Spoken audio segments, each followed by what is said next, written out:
Dear learners, আসসালামু আলাইকুম। কেমন আছেন সবাই? আশা করছি প্রত্যেকেই অনেক অনেক ভালো আছেন এবং সুস্থ আছেন। তো আপনারা যারা 2025 এবং 2026 সালের এইচএসসি পরীক্ষার্থী, অর্থাৎ যারা 2023 সালে এবং 2024 সালে এসএসসি পাস করে কলেজে ভর্তি হয়েছেন, তাদের জন্য এক চরম দুঃসংবাদ রয়েছে। যে দুঃসংবাদটি আপনার জীবনটাকে বদলে দিবে। অর্থাৎ আপনার জীবনে যে লক্ষ্যে পৌঁছানোর কথা ছিল, সেই লক্ষ্যে আপনি পৌঁছাতে পারবেন না। আপনার লক্ষ্যে পৌঁছানোর জন্য সবচেয়ে চরম বাধাটা আপনার এই সময়ে হবে। একটি সঠিক সিদ্ধান্ত আপনাকে আপনার লক্ষ্যে পৌঁছে দিবে এবং জীবনের একটিমাত্র ভুল সিদ্ধান্ত আপনার জীবনটাকে একদম বরবাদ করে দিবে। সুতরাং এখনই সময় সঠিক সিদ্ধান্ত নেবার। তো আজকের এই ভিডিওটি অবশ্যই প্রথম থেকে শেষ পর্যন্ত দেখবেন, কারণ আজকের এই ভিডিওর মধ্য দিয়ে আমি তুলে ধরব যে আপনার উচ্চ মাধ্যমিকের এই 2 বছরে আপনি কি কি সমস্যার মুখোমুখি হবেন এবং সেই সমস্যাগুলোর সমাধানের উপায় কি, এই সমস্যা থেকে নিজেকে উত্তরণ করবেন কিভাবে এবং সমস্ত সমস্যা ওভারকাম করে আপনার লক্ষ্যে কিভাবে পৌঁছাবেন। আজকের এই ভিডিওর মধ্য দিয়ে আমি সমস্ত ব্যাপারগুলো তুলে ধরব। ইনশাল্লাহ আজকের এই ভিডিওর মধ্য দিয়েই ঘটে যাবে আপনার জীবনের এক বড় পরিবর্তন। কথা বাড়াচ্ছি না, চলে যাচ্ছি মূল কথাই। প্রথম প্রশ্নটা হচ্ছে আপনাদের উচ্চ মাধ্যমিক জীবনের সমস্যাগুলো কি কি, আপনি কি কি সমস্যার মুখোমুখি হবেন। আমি দীর্ঘ 1.5 যুগেরও বেশি সময় ধরে এই শিক্ষকতা পেশায় রয়েছি। তো আমার এই দীর্ঘ সময়ের একটা চরম তিক্ত অভিজ্ঞতা রয়েছে। সেটা হচ্ছে কলেজে ভর্তি হবার পরে প্রাকৃতিক একটা কারণে শিক্ষার্থীরা পড়াশোনা থেকে বিমুখ হয়ে যায়। এই প্রাকৃতিক কারণগুলো বলি, সেটা হচ্ছে নতুন কলেজ, নতুন বন্ধুবান্ধব, নতুন শিক্ষক, নতুন একটি জায়গা, নতুন একটি পরিবেশ। এই নতুনের সাথে খাপ খাওয়াতেই আপনার 1 বছর কেটে যাবে। এমনও হবে যে আপনার 1 বছর চলে গেছে, আপনি এখন পর্যন্ত আপনার ফার্স্ট ইয়ারের বই কেনেননি। মানে কিছু বই কিনেছেন, কিছু বই কেনেননি, এমন একটা অবস্থায় আপনি দাঁড়াবেন। আর আপনার এসএসসি পরীক্ষা দেওয়ার পর থেকে কলেজে ভর্তি হওয়া পর্যন্ত একটা দীর্ঘ সময় আপনি ফাঁকা ছিলেন, মানে আপনি পড়াশোনার সাথে রিলেটেড ছিলেন না, যার কারণে নতুন করে আপনি আবারও পড়াশোনায় মনোযোগী হবেন। এই পড়াশোনায় মনোযোগী হওয়াটা আপনার জন্য বিশাল এক কষ্টসাধ্য ব্যাপার হয়ে দাঁড়াবে। আপনি ভাববেন অনেক সময় পেরিয়ে গেল, আমাকে এখন পড়াশোনা করতে হবে, কিন্তু দুঃখের বিষয় আপনার সেই সময়টা আর হয়ে উঠবে না। আপনি বলবেন কাল থেকে লেখাপড়া শুরু করব, কাল থেকে খুব ভালো করে লেখাপড়া শুরু করব, জীবনটাকে নতুন করে সাজাবো, নিজেকে পরিবর্তন করব। কিন্তু দুঃখের বিষয় হচ্ছে আপনার এই কাল সময়টায় আর আসবে না। আপনার এই কালকে শুধু কালই থেকে যাবে, আপনি পড়াশোনা শুরু করতে পারবেন না। এমন ঘটনা কিন্তু 90% শিক্ষার্থীর ক্ষেত্রে হয়ে থাকে। আপনার যদি বিশ্বাস না হয়, আপনি নিজেই একটু ট্রাই করে দেখেন। এছাড়া আপনি আরেকটা প্রমাণ করতে পারবেন, সেটা হচ্ছে আপনাদের এলাকাতে আপনাদের যারা সিনিয়র রয়েছে তাদের কাছে একটু জিজ্ঞেস করবেন যে এসএসসি পরীক্ষায় পাস করার পরে কলেজে ভর্তি হওয়া এবং কলেজ লাইফটার সম্পর্কে একটু বলতে বলবেন। দেখবেন যে তারা কলেজ লাইফে গিয়ে তাদের জীবনটাই এলোমেলো হয়ে গেছে। আমি কিন্তু এইটা আমার দীর্ঘ সময়ের অভিজ্ঞতা থেকে বলছি।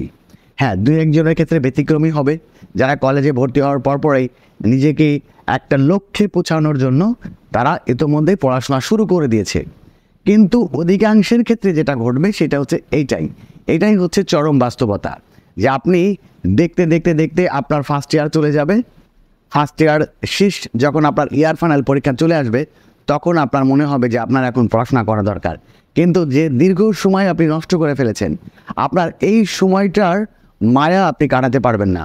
আপনার খালি মনে হবে যে আপনি কি করলেন, 1 বছর চলে গেল, লেখাপড়া তো তেমন কিছুই করতে পারলাম না, আমি এখন কোথা থেকে শুরু করব, কিভাবে শুরু করব, কি পড়ব, কি বাদ দেব, কোন সাজেশন ফলো করব, কোন বই কিনব, কোন স্যারের কাছে পড়ব, এরকম নানান চিন্তা আপনাকে গ্রাস করে নেবে। এবং এভাবেই আপনার এইচএসসি প্রথম বর্ষের পরীক্ষা চলে যাবে। এরপরে আসবে দ্বিতীয় বর্ষ। দ্বিতীয় বর্ষ কিছুটা সময় বই পুস্তক কিনতে কিনতে আপনার চলে যাবে। তখন দ্বিতীয় বর্ষ ওঠার পরে আপনি তখন চিন্তা করবেন যে আমি প্রথম বর্ষ পার করে চলে আসলাম, আমি দ্বিতীয় বর্ষে উঠে গেছি, আর হয়তো কয়েক মাস পরেই আমার এইচএসসি পরীক্ষা হবে। এখন আমি কি করব? আমার তো প্রথম বর্ষের এখন পর্যন্ত বই কিনা হয়নি, অনেক সাবজেক্টে ভালো পড়া হয়নি। এখন আমি কি করব? ফার্স্ট পেপার পড়ব নাকি সেকেন্ড পেপার পড়ব? কোনটা আগে পড়ব? আগে ফার্স্ট পেপার শেষ করে নিব নাকি সেকেন্ড পেপার আগে শেষ করে নিয়ে তারপরে ফার্স্ট পেপার পড়ব? এরকম নানান রকম সমস্যার মধ্যে আপনি পড়ে যাবেন। তো আমি এই ব্যাপারটা চিন্তা করেই আজকের এই ভিডিওটি বানাচ্ছি, যাতে করে আপনাদের মধ্যে কিছু সংখ্যক শিক্ষার্থী হয়তো আমার এই কথাতে সতর্ক হবেন এবং নিজের জীবনটাকে এখন থেকেই শুরু করবেন। এখন প্রশ্ন হচ্ছে, এই সমস্যার সমাধান কি হবে? রাইট, আমি এই সমস্যার সমাধানও আজকে আপনাদেরকে বলে দিব। তার আগে আমি ছোট্ট একটা ইনফরমেশন আপনাদেরকে দিতে যাচ্ছি।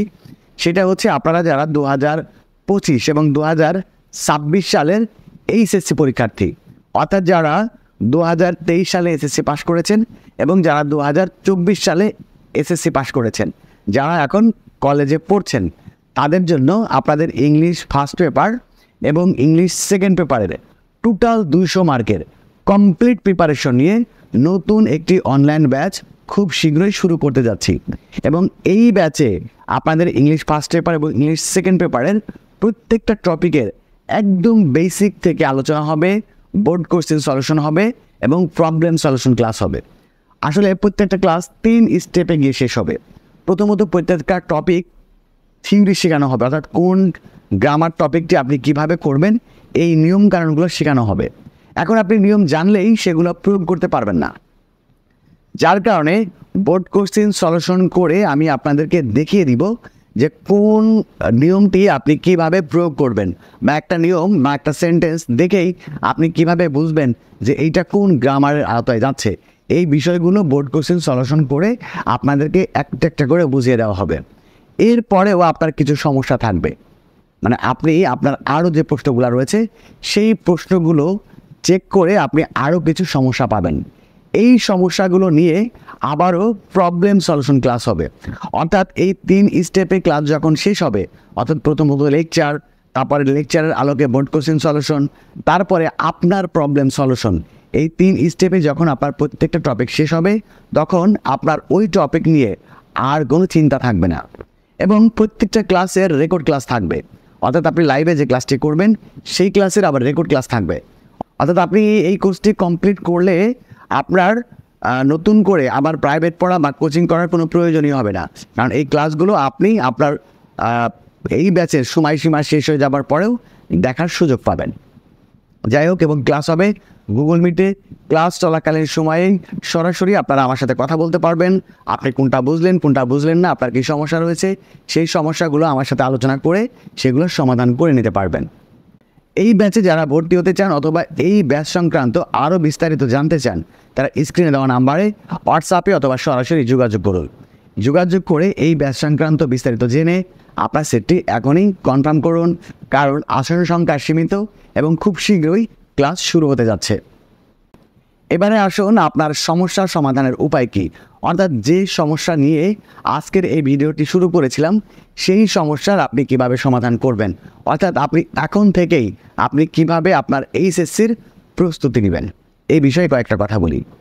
প্রথম কাজ হচ্ছে আপনার জীবনটাকে একটা শৃঙ্খলার মধ্যে আনতে হবে, অর্থাৎ একটা নির্দিষ্ট রুটিনের মধ্যে আনতে হবে। আপনি চেক করবেন, একটা জিনিস সবসময় মনে রাখবেন, আপনারা হয়তো যারা পড়াশোনা ইতিমধ্যে শুরু করে দিয়েছেন তারা কিভাবে করছেন, কেউ সন্ধ্যা 7টায় পড়া শুরু করছেন, মানে একদিন সন্ধ্যা 7টায় পড়া শুরু করছেন, একদিন 10টায় শুরু করছেন, একদিন 9টায় শুরু করছেন, একদিন আদৌ পড়ছেন না, একদিন রাত 12টা 1টা পর্যন্ত পড়ছেন। মানে আপনার পড়াটা আসলে এলোমেলো হচ্ছে, কোনো শৃঙ্খলা নাই। আপনি পড়ছেন ঠিকই, কিন্তু কী পড়ছেন, কীভাবে পড়ছেন, এই ব্যাপারটা নিয়ে কোনো শৃঙ্খলা নেই। একটা জিনিস আপনি অবশ্যই মনে রাখবেন যে আপনার লেখাপড়ার জন্য অবশ্যই একটা শৃঙ্খলার দরকার আছে, এবং শুধু লেখাপড়া না, জীবনের প্রত্যেকটা কাজেই একটা শৃঙ্খলার দরকার আছে। আপনি কখন কি করবেন এর সুন্দর একটি শৃঙ্খলা আপনাকে করতে হবে।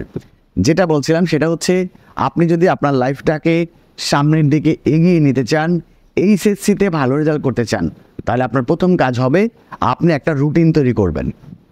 অর্থাৎ আপনি প্রাইভেট পড়েন, কলেজে যান, এই সময়টুকু বাদ দিয়ে আপনাকে একটা রুটিন তৈরি করতে হবে। আপনার প্রতি রাত্রে একটা নির্দিষ্ট সময় পড়া শুরু করতে হবে। প্রতিদিন সকালবেলায় আপনি কি পড়বেন, মানে সারা দিন আপনি কি করবেন, তার একটা নির্দিষ্ট রুটিন তৈরি করবেন। আপনি কখন ঘুমাবেন, কখন আপনি খাওয়া দাওয়া করবেন, কখন কলেজে যাবেন, কখন প্রাইভেট পড়বেন, কখন কোন সাবজেক্টটা পড়বেন, এরকম টোটাল একটা রুটিন আপনাকে করতে হবে এবং সেই রুটিন মাফিক আপনার জীবনটাকে পরিচালিত করতে হবে। আপনি যদি একটা নির্দিষ্ট আপনার মনের মতো করে রুটিন করবেন, আপনি বলতে পারেন স্যার আপনি একটা রুটিন করে দেন, না, আমি রুটিন করে দিলে তো সেটা আমার মতো করব।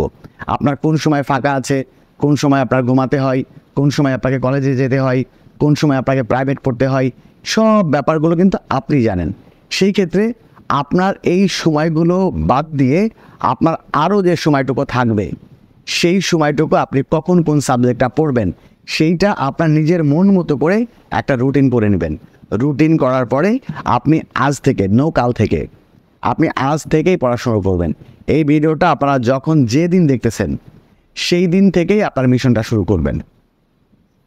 কথাটা আবারও বলি, আপনি ভাবছেন আজকে ভিডিওটি দেখলাম, আমি কাল থেকে একটা রুটিন করব, কাল থেকে রুটিন করে কাল থেকে পড়াশোনা শুরু করব, না, কালকের কথা বাদ দেন।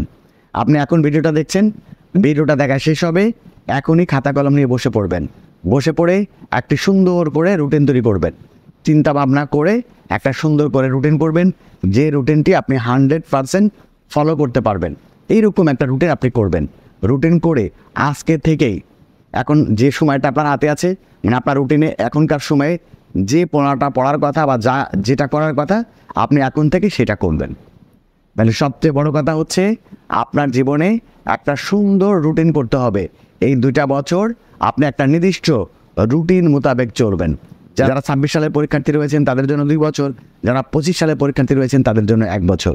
অর্থাৎ আপনারা অবশ্যই একটি রুটিন করে নেবেন। রুটিন করে সেই রুটিন মাফিক আপনার জীবনটাকে পরিচালিত করুন। আমি আপনাদেরকে বলে দিচ্ছি, আপনারা অবশ্যই এইচএসসিতে ভালো রেজাল্ট করবেন। কারণ আপনি যদি রুটিন তৈরি না করেন, আপনি যদি আপনার যখন যেটা ভালো লাগে আপনি তখন যদি সেইটা করতে থাকেন, তাহলে আপনার পড়াশোনা হবে না। হয়তো 1 মাসের মধ্যে আপনার 3-4 দিন পড়াশোনা হবে।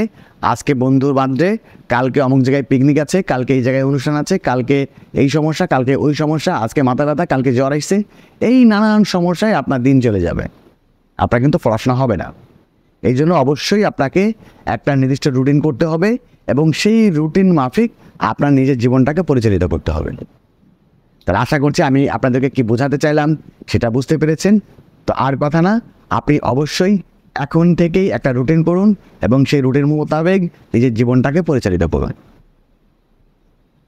তো আজকে বিদায় নিচ্ছি, দেখা হবে পরবর্তী ক্লাসে। আজকের এই ভিডিওটি কেমন লাগলো সেটা অবশ্যই কমেন্টস করে জানাবেন। আর আপনি যদি আমার চ্যানেলে নতুন হয়ে থাকেন তাহলে অবশ্যই চ্যানেলটাকে সাবস্ক্রাইব করে দেবেন। আজকে বিদায় নিচ্ছি, সবাই ভালো থাকবেন, সুস্থ থাকবেন। আল্লাহ হাফেজ।